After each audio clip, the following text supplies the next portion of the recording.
ছোট থেকে বড় চকলেট পছন্দ করে না এরকম মানুষ হয়তো খুবই কমই আছে। তবে এই চকলেট যদি একটু হেলদি উপায়ে বানানো যায় তাহলে ব্যাপারটা খুব ভালো হয়, তাই না? তো আজ তোমাদের সাথে এরকমই একটু হেলদি, সুপার টেস্টি আর হেলদি উপায়ে চকলেট বানানোর পদ্ধতিটাই শেয়ার করছি। তার জন্য এখানে আমি কয়েকটা ড্রাই ফ্রুটস নিয়েছি।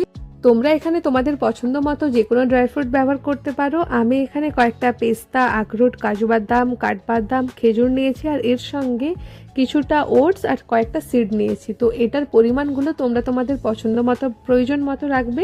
এরপর খেজুর বাদে বাকি জিনিসগুলো শুকনো কড়াতে গরম করে নিতে হবে, যেহেতু মিক্সিতে গুঁড়ো করবো তাই একটু গরম করে নিলে গুঁড়ো করতে সুবিধা হবে। এরপর এগুলো গরম হয়ে গেলে ঢেলে ঠান্ডা করতে রাখবো আর এদিকে ততক্ষণে খেজুরের বীজগুলো ছাড়িয়ে নিতে হবে।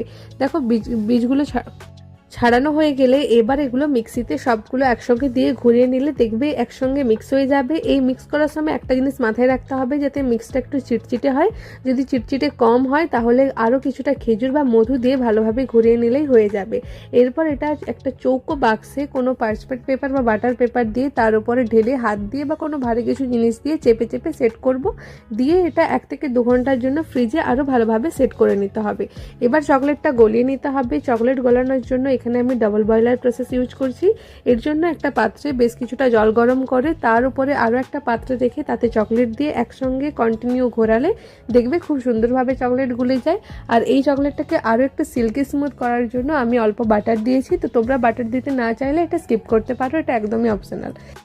বাটারটা দিয়ে একটু কন্টিনিউ নাড়ালে দেখতে পাবে খুব সুন্দরভাবে চকলেট গলে যাবে। যেহেতু আমার এখানে কম চকলেট ছিল তাই আমি গ্যাসে রাখিনি পাত্রটা, মানে জলটা গ্যাসে রাখিনি। তোমাদের কাছে বেশি চকলেট থাকলে তাহলে গ্যাসের ফ্লেমটা তখন মিডিয়ামে রেখে চকলেটটা গলিয়ে নিতে হবে। এদিকে দেখো ততক্ষণে আমার মিক্সটা ভালোভাবে সেট হয়ে গেছে আর চকলেটটাও ভালোভাবে গলে গেছে। এবার ওই মিক্সটার উপরে চকলেটটা দিয়ে কোনো স্প্যাচুলার সাহায্যে বা চামচের সাহায্যে ভালোভাবে ইভেনলি স্প্রেড করে নিতে হবে চারদিকে। এরপর উপর থেকে ডেকোরেশনের জন্য আমি কয়েকটা পামকিন সিড ও সাদা তিল ছড়িয়ে রেডি করে নিয়েছি। তোমরা এখানে চাইলে ড্রাই ফ্রুটসও ছড়িয়ে রেডি করে নিতে পারো, সেটাও দেখতে খুব সুন্দর লাগে। এবার এটা 5 থেকে 6 ঘন্টার জন্য ফ্রিজে ভালোভাবে সেট হতে দেব।